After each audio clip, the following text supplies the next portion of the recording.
Taylor polynomials are going to be a new idea in the course, though they're very closely related to and are actually an extension of something we've seen before, which are the tangent lines.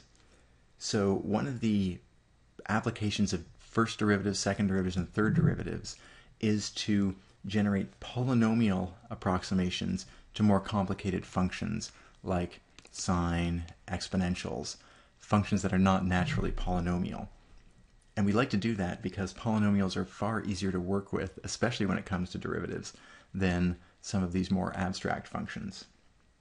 Polynomials can also be computed exactly with addition and multiplication, whereas these functions here are called transcendental because they can't be computed with just adding and taking powers. All right, so where is this coming from? Remember that we found linear approximation formulas earlier, and we found this as L of x was f prime x minus a, f prime at a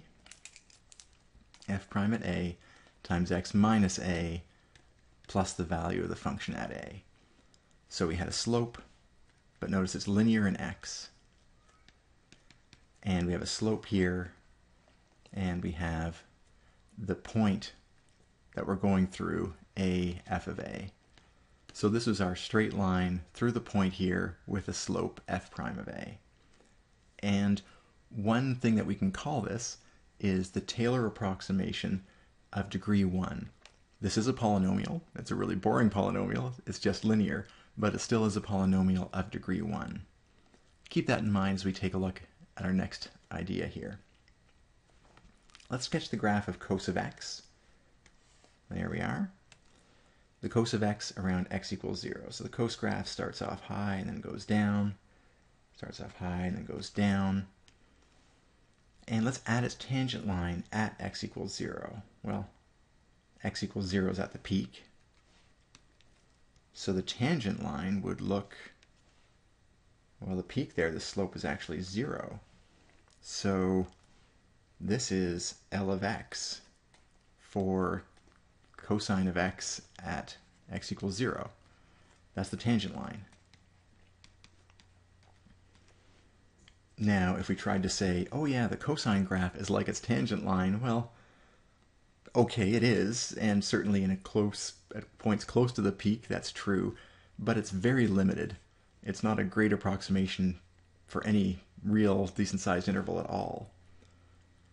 How could we make our approximation here not just linear, but how could we improve it? How could we add some more detail so it actually follows some of this curvature of the original function?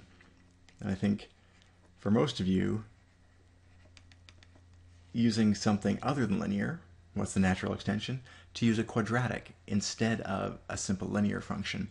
That might get us some payback in terms of extra detail. It'll be a little more complicated, a little more complex function than the simple tangent line, but it might reap some rewards. Here is one way to build a quadratic approximation, and it will be the way to build a quadratic approximation that we're going to use in this course.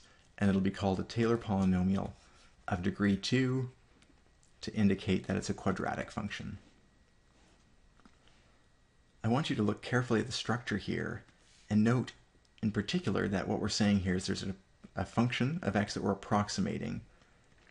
Sometimes we might call this p2 of x for a polynomial of second degree.